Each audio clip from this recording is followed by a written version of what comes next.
the fire spreads. Perhaps it will turn out that the latest assassination of police officers, this time in Baton Rouge, is unrelated to the hatred fomented by the Black Lives Matter movement. Perhaps the gunmen were members of militia groups aggrieved by federal overreach, say. But the overwhelming odds are that this most recent assault on law and order, taking the lives of 3 officers and wounding at least 3 more, is the direct outcome of the political and media frenzy that followed the police shootings of Alton Sterling in Baton Rouge and Philando, Castile, in Falcon Heights, Minnesota, less than 2 weeks ago. That frenzy further amplified the dangerously false narrative that racist police officers are the greatest threat facing young black men today. President Barack Obama bears direct responsibility for the lethal spread of that narrative. In a speech from Poland just hours before 5 officers were assassinated in Dallas on July 7, Obama misled the nation about policing and race, charging officers nationwide with preying on blacks because of the color of their skin. Obama rolled out a litany of junk statistics to prove that the criminal justice system is racist. Blacks were arrested at twice the rate of whites, he complained, and get sentences almost 10% longer than whites for the same crime. Missing from Obama's address was any mention of the massive racial differences in criminal offending and criminal records that fully account for arrest rates and sentence lengths. Blacks, for example, commit homicide at 8 times the rate of whites and Hispanics combined, and at about 11 to 12 times the rate of whites alone. Instead, Obama chalked up the disparities to biases, some conscious and unconscious, that have to be rooted out across our criminal justice system. Then 5 Dallas officers were gunned down out of race hatred and cop hatred.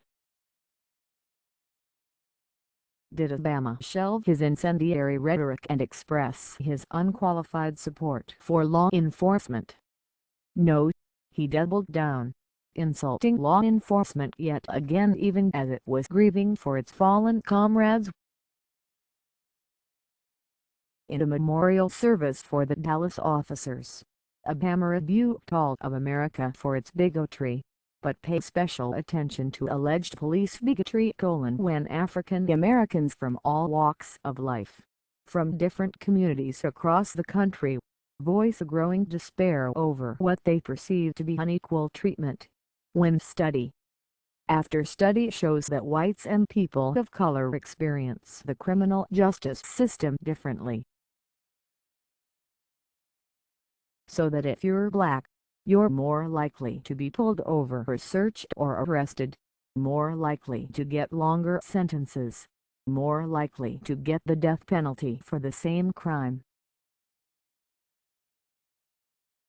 When mothers and fathers raised their kids right, and have the talk about how to respond if stopped by a police officer, yes, sir, no, sir, but still fear that something terrible may happen when their child walks out the door, still fear that kids being stupid and not quite doing things right might end in tragedy.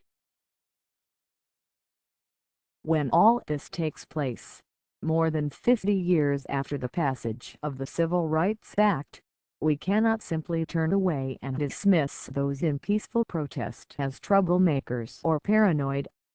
The irresponsible zealotry of this rebuke was stunning. Obama was fully on notice that the hatred of cops was reaching homicidal levels. And yet his commitment to prosecuting his crusade against phantom police racism trumped considerations of prudence and safety, on the one hand, and decent respect for the fallen, on the other. Of course, Obama also uttered the mandatory praise for officers who do an incredibly hard and dangerous job fairly and professionally, and he warned against painting all police as biased or bigoted. This was self-indulgent hypocrisy. A passing denunciation of stereotyping hardly compensates for the insane accusation that black parents rightly fear that any time their child walks out the door, that child could be killed by a cop. It is possible that the Dallas killers and the Baton Rouge killers had not heard Obama's most recent speeches on criminal justice racism, or even the many that preceded them. But even if the Cope murderers had not encountered Obama's exact words, the influence of his rhetoric on the hatred in the streets is absolute.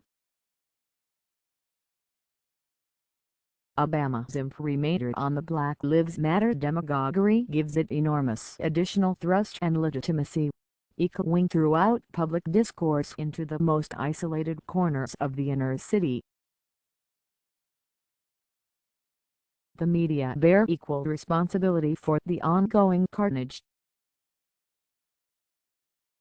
The press immediately slotted the shootings of Sterling and Castile into the racist cop paradigm, though the facts about what the officers saw and whether the victims were in fact reaching for their guns were unknown.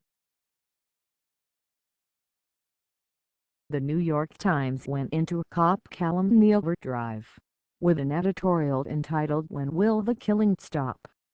and a series of back-to-back op-eds decrying the brutal oppression of blacks in America. One of those op-eds, by an assistant professor at Purdue University, bemoaned that blacks were up against a world where too many people have their fingers on the triggers of guns aimed directly at black people. The professor was presumably not referring to the thugs who shot the 3-year-old boy in Chicago on Father's Day this year, leaving him paralyzed for life, or who shot the 5-year-old girl, the 7-year-old boy, and an 11-year-old boy in Chicago on the 4th of July.